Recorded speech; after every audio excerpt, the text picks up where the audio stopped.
Bayangkan, hanya karena satu tangisan seorang putri, seluruh istana tiba-tiba tenggelam dan berubah menjadi telaga misterius yang masih ada sampai hari ini. Tapi, yang lebih mengerikan, semua itu bermula dari sebuah kutukan yang dianggap sepele. Di dataran tinggi Dieng, ada sebuah telaga indah yang airnya bisa berubah warna. Masyarakat menyebutnya Telaga Warna. Namun, di balik keindahannya, tersimpan legenda kelam tentang keserakahan, amarah, dan air mata yang membawa kehancuran satu kerajaan. Semua bermula ketika sang raja menghadiahkan kalung paling mewah untuk putrinya di hari ulang tahun. Tapi, tidak ada yang menyangka, hadiah itu justru menjadi awal bencana. Kalau kalian suka cerita legenda penuh misteri seperti ini, tulis di komentar Kutukan Telaga Warna. Dan jangan lupa subscribe karena masih banyak kisah Nusantara yang lebih menyeramkan dari ini. Jauh sebelum Telaga Warna dikenal seperti sekarang, di dataran tinggi Dieng berdirilah sebuah kerajaan besar yang begitu makmur dan indah. Negeri itu berada di antara perbukitan hijau, kabut tipis, dan udara dingin yang menusuk kulit. Dari kejauhan, istana kerajaan tampak berdiri megah seperti negeri di atas awan. Rakyat hidup damai, sawah-sawah subur, hasil panen melimpah, tak pernah terdengar perang ataupun pemberontakan. Semua orang percaya kerajaan itu diberkahi para leluhur. Di tengah kemakmuran itu, hiduplah seorang raja bijaksana bernama Prabu Swarnalaya dan permaisurinya, Dewi Ratnawati. Bertahun-tahun mereka memimpin kerajaan dengan adil. Namun, ada satu hal yang selalu membuat keduanya sedih. Mereka belum memiliki anak. Hingga akhirnya, setelah bertahun-tahun berdoa dan melakukan ritual di puncak gunung, permaisuri mengandung seorang bayi perempuan. Kelahiran sang putri disambut meriah di seluruh kerajaan. Rakyat menyalakan obor, genderang ditabuh sepanjang malam, doa-doa dipanjatkan dari seluruh penjuru negeri. Putri itu diberi nama Dewi Gilang Rukmini. Sejak kecil, kecantikan sang putri sudah terlihat begitu luar biasa. Matanya bening seperti embun pagi, rambutnya hitam panjang, dan kulitnya sehalus sutra. Semua orang menyayanginya. Namun, karena terlalu dicintai, sang putri tumbuh tanpa pernah mendengar kata tidak. Apapun yang ia minta selalu diberikan. Saat ia ingin mainan emas, raja membuatkannya. Saat ia ingin taman bunga khusus, seluruh pelayan bekerja siang malam.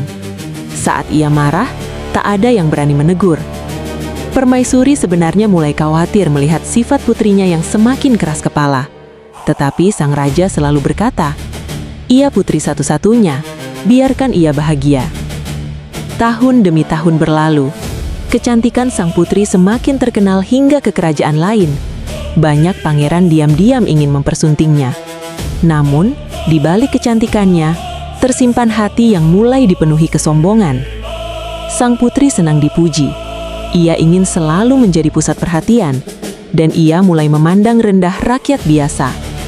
Suatu hari, seorang pelayan tua tanpa sengaja menjatuhkan cermin milik sang putri.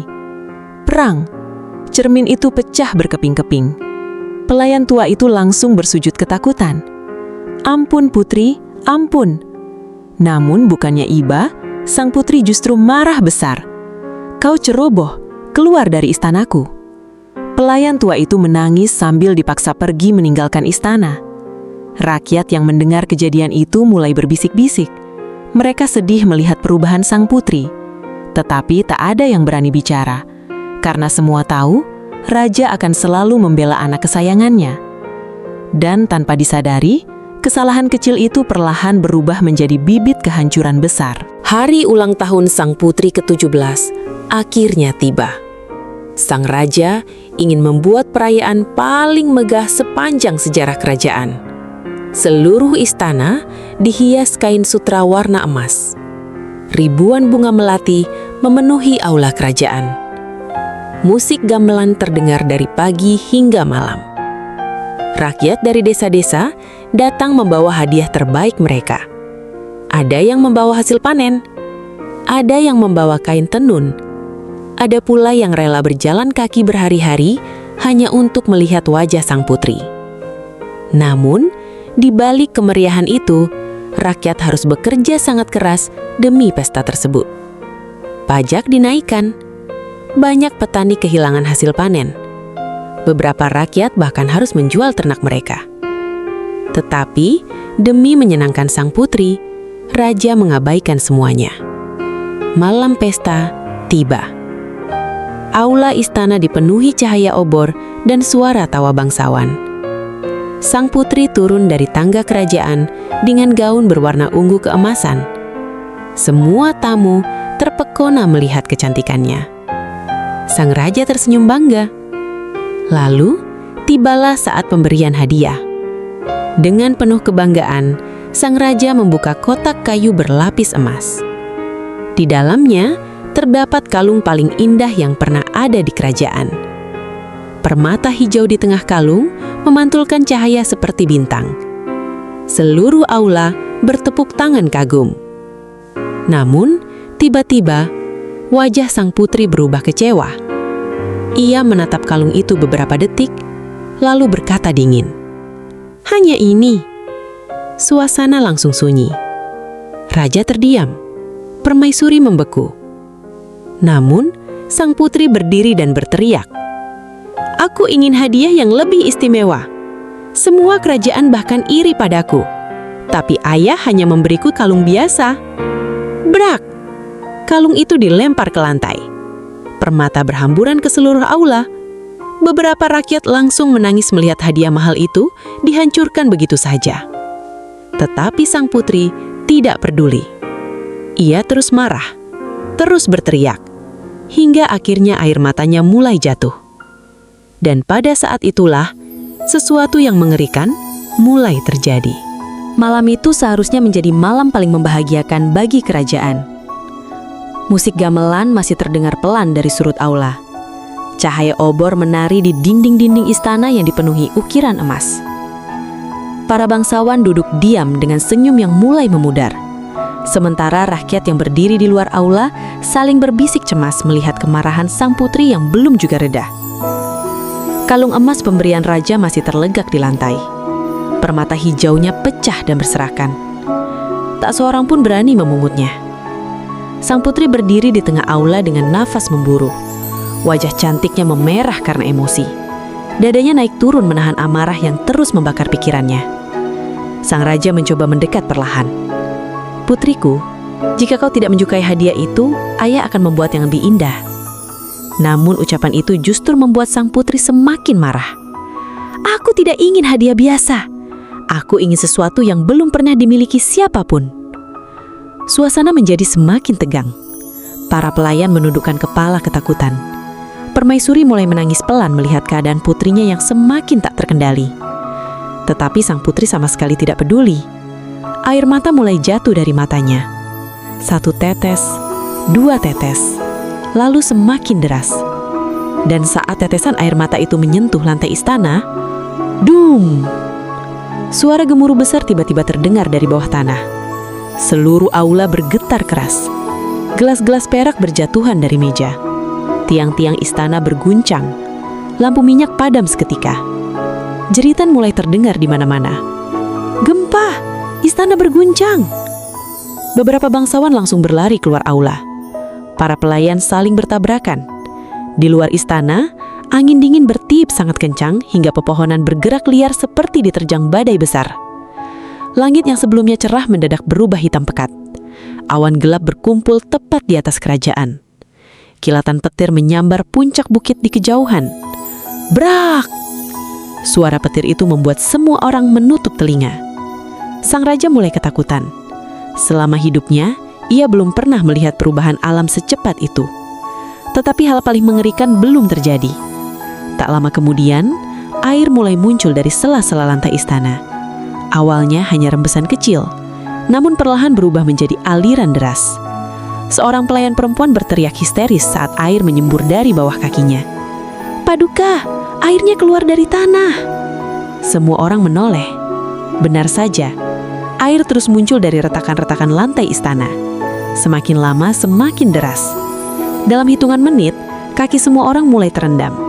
Panik menyebar ke seluruh istana. Rakyat yang berada di luar mulai berlarian. Ibu-ibu memeluk anak-anak mereka. Penjaga kerajaan berteriak memberi perintah. Kuda-kuda di kandang meringkik liar karena ketakutan. Sementara itu, sang putri masih menangis. Air matanya tidak berhenti mengalir. Wajahnya kini mulai berubah pucat. Ia melihat air di sekitar istana semakin naik tetapi terlambat untuk menghentikan semuanya. Permaisuri memeluk putrinya erat. "Sudah, hentikan tangismu. Ibu mohon." Namun suara permaisuri tenggelam oleh suara gemuruh yang semakin keras. Dum! Tanah kembali berguncang. Kali ini lebih kuat. Beberapa bagian dinding istana mulai retak. Patung-patung kerajaan roboh satu persatu. Debu terbangan memenuhi aula. Di tengah kekacauan itu, seorang tetua kerajaan berjalan perlahan menuju singgasana raja. Tubuhnya rentah, janggutnya putih panjang, tatapannya penuh ketakutan. Ia dikenal sebagai orang paling tua di kerajaan. Konon, ia memahami tanda-tanda alam dan warisan leluhur. Tetua itu menatap air yang terus mengarik dengan wajah gemetar. Lalu ia berkata pelan, "Kutukan itu telah bangkit." Raja menoleh cepat. "Kutukan apa?" Tetua itu memejamkan mata sesaat. Leluhur pernah berkata, kesombongan yang tumbuh di tanah suci akan memanggil murka alam. Dan malam ini, kutukan itu datang. Mendengar ucapan itu, tubuh sang raja melemas. Untuk pertama kalinya dalam hidupnya, ia sadar semua ini mungkin terjadi karena kesalahannya sendiri. Ia terlalu memanjakan sang putri, terlalu menuruti semua keinginannya, terlalu takut melihat putrinya sedih. Hingga akhirnya sang putri tumbuh tanpa rasa syukur. Namun penyesalan itu datang terlambat. Air kini sudah mencapai lutut. Arusnya semakin deras. Beberapa pelayan terseret hingga jatuh. Jeritan terdengar di mana-mana. Sang raja segera memerintahkan semua orang keluar istana. "Selamatkan rakyat! Bawa semua orang ke dataran tinggi!" Para prajurit langsung bergerak. Tetapi keadaan semakin sulit dikendalikan. Jembatan menuju gerbang utama mulai runtuh diterjang arus. Beberapa orang terpisah dari keluarganya. Tangisan anak-anak memenuhi malam. Di luar istana, seluruh kerajaan perlahan berubah menjadi lautan air. Sawah-sawah tenggelam, rumah-rumah hanyut, obor-obor padam satu persatu. Langit terus menggelegar seolah alam ikut marah. Sementara itu, sang putri mulai ketakutan. Ia melihat sendiri bagaimana kerajaan yang selama ini memberikannya kemewahan perlahan hancur di depan matanya. "Ayah, apa yang terjadi?" Namun raja tidak bisa menjawab. Ia hanya menatap putrinya dengan mata penuh sedih. Karena jauh di dalam hatinya, ia tahu siapa penyebab semua bencana ini. Dan malam itu, tangisan sang putri berubah menjadi awal dari kehancuran seluruh kerajaan. Hujan turun semakin deras. Air yang sejak tadi keluar dari dalam tanah kini berubah menjadi banjir besar yang tak terkendali. Seluruh halaman istana telah tenggelam. Cahaya obor yang tersisa memantul di permukaan air yang bergerak liar seperti lautan hitam di tengah malam. Jeritan rakyat terdengar bersahut-sahutan dari berbagai penjuru kerajaan. "Tolong! Selamatkan anakku! Airnya semakin tinggi!" Suasana berubah menjadi mimpi buruk. Tak ada lagi musik pesta. Tak ada lagi tawa bangsawan. Tak ada lagi kemewahan kerajaan. Yang tersisa hanyalah ketakutan. Para prajurit berusaha membantu rakyat keluar menuju bukit-bukit tinggi di sekitar kerajaan. Mereka menarik anak-anak kecil, membantu orang tua berjalan, dan memecahkan pintu-pintu rumah yang terkunci. Namun derasnya air membuat semuanya semakin sulit. Beberapa jalan utama sudah tidak terlihat. Jembatan kayu yang menghubungkan desa dengan istana mulai roboh satu persatu. Brak! Suara kayu patah terdengar keras di tengah hujan. Arus air langsung membawa sisa-sisa jembatan ke kegelapan malam. Di dalam istana, sang raja berdiri memandang kehancuran yang terjadi di depan matanya. Pakaiannya basah, mahkotanya hampir terlepas. Wajahnya penuh penyesalan. Untuk pertama kalinya sejak menjadi raja, ia merasa benar-benar tidak berdaya. Permaisuri menangis sambil memeluk sang putri yang kini mulai gemetar ketakutan. Sang putri tidak lagi marah. Tatapannya kosong. Ia melihat para pelayan berlarian sambil menangis. Ia melihat aula megah tempat pesta tadi perlahan hancur diterjang air. Ia melihat patung-patung emas roboh dan tenggelam. Dan perlahan ia mulai sadar. Semua ini terjadi setelah dirinya melempar hadiah dari sang raja. Setelah dirinya marah. Setelah dirinya menangis. Tubuh sang putri mulai bergetar. "Ayah, apakah ini salahku?" Sang raja menatap sang putri lama. Ada kesedihan yang sangat dalam di matanya. Namun ia tidak sanggup menjawab. Karena jauh di dalam hatinya, ia tahu jawabannya. Dum! Tanah kembali berguncang sangat keras. Kali ini seluruh aula istana retak-retak. Pilar-pilar besar mulai roboh satu persatu. Langit-langit kerajaan runtuh disertai suara gemuruh yang memekakkan telinga. Para pelayan berteriak panik.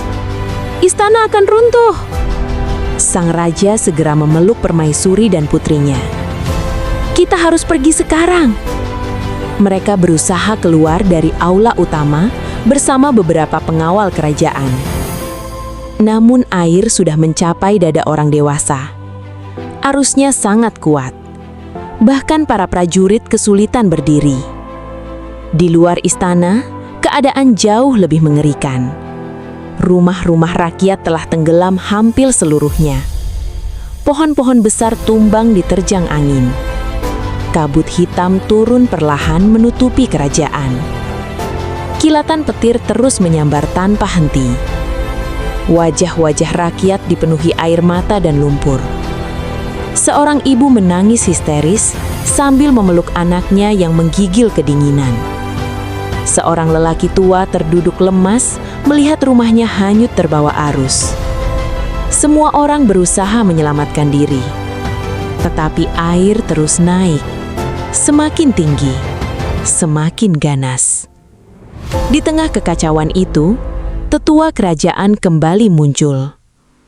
Ia berdiri di atas tangga batu yang mulai tenggelam. Tatapannya mengarah ke sang putri. Lalu dengan suara berat ia berkata, "Kesombongan telah membuka pintu murka alam. Dan malam ini, kerajaan ini akan menjadi tumbal." Semua orang terdiam mendengar ucapan itu. Sang putri langsung menangis semakin keras. "Tidak, tidak, aku tidak mau semua ini terjadi."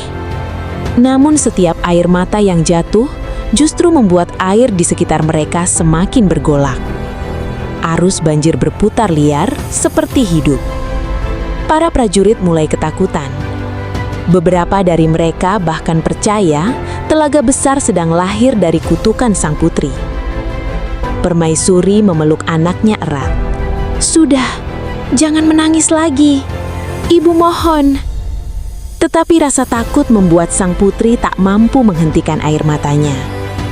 Dan malam itu, alam seperti benar-benar kehilangan kendali.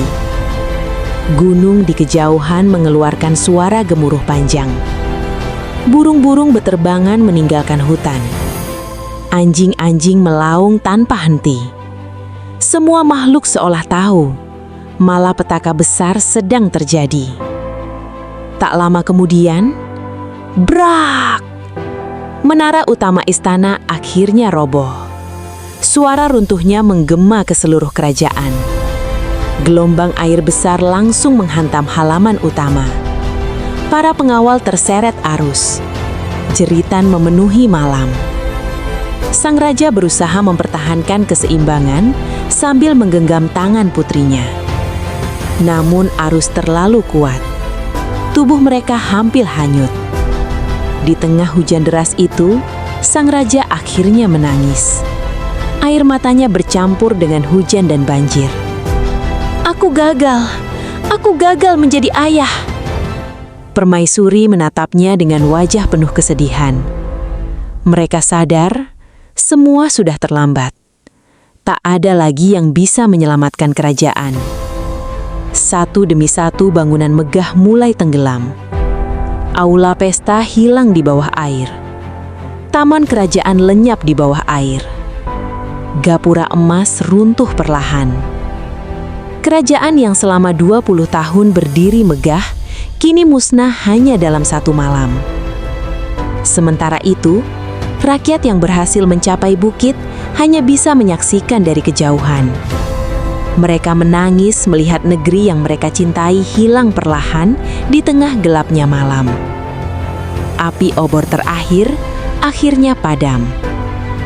Dan untuk sesaat, kerajaan itu benar-benar tenggelam dalam keheningan.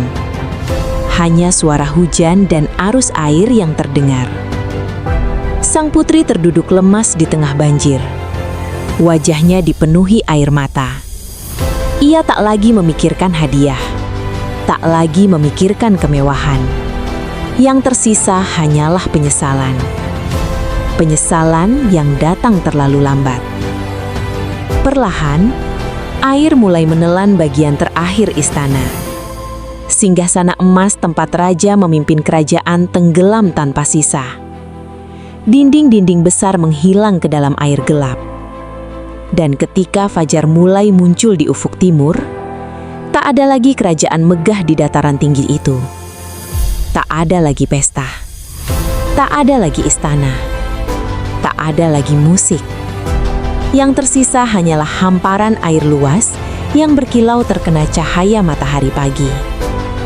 Kabut tipis melayang di atas permukaannya. Air telaga itu memantulkan berbagai warna aneh. Hijau, kuning, kebiruan, kadang kemerahan. Rakyat yang selamat memandang tempat itu dengan tubuh gemetar. Tak seorang pun berani mendekat. Karena mereka percaya, di dasar telaga itu masih terkubur kerajaan yang hilang semalam. Dan sejak hari itulah, tempat itu dikenal dengan nama Telaga Warna. Fajar pertama setelah tenggelamnya kerajaan datang dengan suasana yang begitu sunyi. Kabut putih menggantung rendah di atas hamparan air luas yang kini menutupi seluruh wilayah kerajaan. Udara dingin menusuk hingga ke tulang. Tidak ada lagi suara gamelan. Tidak ada lagi hiruk-pikuk pesta. Tidak ada lagi cahaya obor dari istana megah yang dulu berdiri gagah di tengah dataran tinggi. Semua telah hilang. Yang tersisa hanyalah telaga besar dengan air yang tampak aneh. Kadang berwarna hijau, kadang kekuningan, kadang berubah kebiruan saat terkena cahaya matahari pagi. Rakyat yang selamat hanya mampu berdiri diam di atas bukit sambil menatap kehancuran negeri mereka. Sebagian menangis. Sebagian masih tidak percaya. Mereka merasa seperti baru saja terbangun dari mimpi buruk yang terlalu mengerikan untuk menjadi kenyataan. Seorang ibu tua berlutut sambil memandangi telaga itu dengan mata sembab. "Disitulah rumahku," bisiknya lirih. Tak jauh darinya, seorang lelaki memegang erat tangan anak kecil yang terus bertanya, "Ayah, istana raja kemana?" Namun lelaki itu tak mampu menjawab. Karena bahkan dirinya sendiri belum mampu menerima kenyataan bahwa seluruh kerajaan telah lenyap hanya dalam satu malam. Kabut semakin tebal. Angin dingin bertiup perlahan di atas permukaan telaga. Dan di tengah kesunyian itu, beberapa orang mengaku mendengar suara tangisan perempuan. Pelan. Jauh. seperti berasal dari dasar air. Awalnya, tak ada yang percaya. Tetapi semakin banyak orang mendengar suara yang sama. Tangisan lirih yang muncul saat malam tiba. Sejak saat itu, rakyat mulai percaya bahwa roh sang putri masih berada di dalam telaga. Mereka yakin penyesalan sang putri tidak pernah benar-benar berakhir. Hari-hari berlalu. Rakyat yang selamat mulai membangun kehidupan baru di desa-desa sekitar telaga. Mereka mencoba melupakan tragedi mengerikan itu. Tetapi setiap kali melihat permukaan air berubah warna, ingatan tentang malam kehancuran kembali muncul. Tak seorang pun berani mendekati telaga sendirian saat malam hari. Karena banyak cerita aneh mulai menyebar. Ada seorang pemburu yang mengaku melihat bayangan istana di permukaan air saat bulan purnama. Ia berkata bahwa malam itu telaga sangat tenang. Kabut turun perlahan menutupi permukaan air. Lalu tiba-tiba, di tengah telaga muncul bayangan bangunan besar lengkap dengan cahaya obor yang berkelip seperti kerajaan yang masih hidup. Pemburu itu ketakutan dan langsung lari meninggalkan tempat tersebut. Keesokan harinya, ia jatuh sakit selama berminggu-minggu. Sejak saat itu, masyarakat semakin yakin bahwa kerajaan lama belum benar-benar hilang. Konon, istana itu masih berada di dasar telaga bersama semua penghuni yang tenggelam malam itu. Cerita lain datang dari seorang nelayan tua. Suatu pagi ia pergi mencari ikan sebelum matahari terbit. Kabut sangat tebal hingga ia hampir tidak bisa melihat permukaan air. Saat itulah ia mendengar suara perempuan menangis. Tangisan itu terdengar begitu sedih. Nelayan tua itu mencoba mencari sumber suara. Namun semakin ia mendekat, suara tangisan berubah menjadi suara tertawa pelan yang membuat bulu kudutnya berdiri. Tiba-tiba, air di sekitar perahunya berubah warna menjadi merah kehitaman. Nelayan itu langsung ketakutan dan mendayung sekuat tenaga menuju daratan. Setelah kejadian itu, ia bersumpah tidak akan pernah kembali ke telaga sebelum matahari terbit. Cerita demi cerita terus menyebar. Dari generasi ke generasi. Beberapa orang percaya telaga itu dijaga makhluk halus. Beberapa percaya arwah sang putri masih menangis menyesali kesalahannya. Dan sebagian lagi percaya telaga warna adalah gerbang antara dunia manusia dan dunia para leluhur. Namun satu hal yang paling membuat masyarakat takut adalah perubahan warna air telaga yang tidak pernah bisa dijelaskan sepenuhnya. Kadang air terlihat hijau terang. Beberapa jam kemudian berubah menjadi kuning keemasan. Lalu tiba-tiba menjadi biru gelap. Warna-warna itu muncul begitu saja tanpa bisa ditebak. Anak-anak kecil dilarang bermain terlalu dekat dengan telaga. Para orang tua selalu mengingatkan, "Jangan sombong!" atau kutukan telaga warna akan mengikuti hidupmu. Legenda itu perlahan berubah menjadi pelajaran hidup bagi masyarakat sekitar. Mereka mulai percaya bahwa keserakahan dan kesombongan manusia bisa membawa bencana besar. Bahkan hingga bertahun-tahun kemudian, nama sang putri masih jarang disebut dengan lantang. Sebagian orang takut arwahnya mendengar. Waktu terus berjalan. Generasi lama mulai meninggal. anak-anak tumbuh dewasa. Namun legenda Telaga Warna tetap hidup. Para pengembara yang datang dari kerajaan lain mulai mendengar kisah tentang telaga misterius di dataran tinggi Dieng. Beberapa datang karena penasaran. Beberapa datang untuk mencari kekayaan yang konon tenggelam bersama kerajaan. Dan beberapa datang hanya untuk membuktikan apakah legenda itu benar. Namun tak semua orang pulang dengan selamat. Konon, pernah ada sekelompok pencari harta yang mencoba menyelam ke dasar telaga. Mereka percaya emas dan permata kerajaan masih berada di bawah sana. Pada malam sebelum penyelaman, salah satu dari mereka bermimpi melihat perempuan cantik berpakaian kerajaan berdiri di tengah air. Perempuan itu berkata pelan, "Jangan ambil apa yang telah ditelan telaga." Namun mereka mengabaikan peringatan itu. Keesokan harinya, mereka tetap menyelam. Dan anehnya, air telaga mendadak sangat gelap. Kabut turun begitu tebal hingga daratan hampir tidak terlihat. Beberapa jam kemudian, hanya satu orang yang kembali. Tubuhnya gemetar. Wajahnya pucat pasih. Saat ditanya apa yang terjadi,